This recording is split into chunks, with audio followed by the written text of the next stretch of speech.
मोदी सरकार का mega plan, दुश्मनों को तबाह करने जब आईएनएस विशाल भरेगा उड़ान।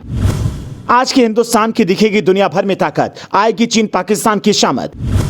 आईएनएस विक्रांत के बाद मिलेगा ताकतवर आईएनएस विशाल, खूबियां जानकर हर कोई हो रहा हैरान। आईएनएस विशाल में इलेक्ट्रिक गुलेल से होगा प्लेन का टेक ऑफ, अब विपक्ष का होगा गेम ऑफ। दुनिया भर में भारत की ताकत मोदी सरकार में कैसे बढ़ रही है ये तो आप देख ही रहे हैं। चीन और पाकिस्तान के हालात भी अब किसी से छिपे नहीं हैं। एक वक्त खुद को सबसे शक्तिशाली मानने वाला चीन अब भारत के आगे घुटने टेकने पर मजबूर होने वाला है।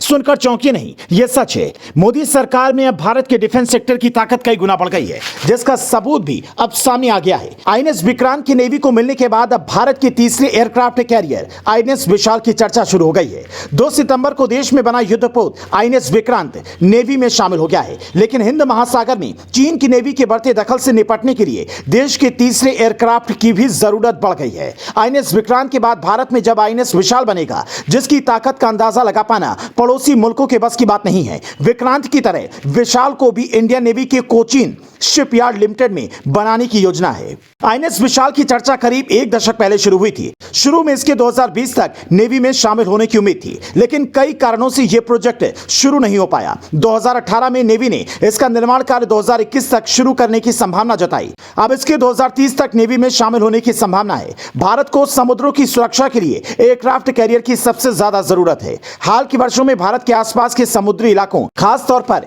हिंद महासागर में चीन की पहुंच बढ़ी है। ऐसे में भारत के लिए एयरक्राफ्ट कैरियर्स अहम हो जाते हैं। अगर खासियतों पर नजर डालें तो आईएनएस विशाल भारत का बाहुबली। आईएनएस विशाल 65,000 टन वजनी हो सकता है। इस युद्धपोत की लंबाई 284 मीटर हो सकती है, ऊंचाई 60 मीटर और चौड़ाई भी 60 मीटर हो सकती है। आईएनएस विशाल पर एक साथ करीब 55 फाइटर प्लेन तैनात होने की उम्मीद है। आईएनएस विशाल में एक साथ 2300 लोग रह सकते हैं। अधिकतम स्पीड 55 किलोमीटर प्रति घंटे और अधिकतम रेंज 14,000 किलोमीटर की संभावना है। आईएनएस विशाल की संभावित लागत 55,000 करोड़ रुपए है। हिंदुस्तान में इसके आने से पड़ोसी मुल्कों में भी घमासान मच गया है। आईएनएस विक्रांत को देख चीन भी सतर्क हो गया है। अब उसकी दादागिरी के दिन जाने वाले हैं। जब हिंद महासागर में भारत का बादशाह उतर रहा हो तो दोनों पड़ोसी देशों की धुकधुकी बढ़ना लाजमी है। समंदर के इस हिस्से पर चीन की नजर रहती है। दशकों पहले एक अमेरिकी जनरल ने कह दिया था कि हिंद महासागर पर दबदबे से ही 21वीं सदी में दुनिया का भविष्य तय होगा। ऐसे में दुनिया के देशों में होड़ बढ़ती दिखती है। चीन को रोकने के लिए भारत का यह सिकंदर काफी असरदार साबित होने वाला है। भारत के आसपास समुद्री इलाके, खासकर हिंद महासागर में पिछले कुछ सालों में चीन अपनी पैठ बढ़ाने की कोशिश कर रहा है। ऐसे में भारत को अपने समुद्री तटों की सुरक्षा के लिए आईएनएस विशाल जैसे बड़े और मॉडर्न तकनीकी वाले एयरक्राफ्ट कैरियर की जरूरत थी, ताकि इससे चीन में खलबली मच सके। इस स्टोरी को लेकर आपकी क्या राय है, कमेंट करके जरूर बताएं और वीडियो को लाइक और शेयर करना ना भूलें।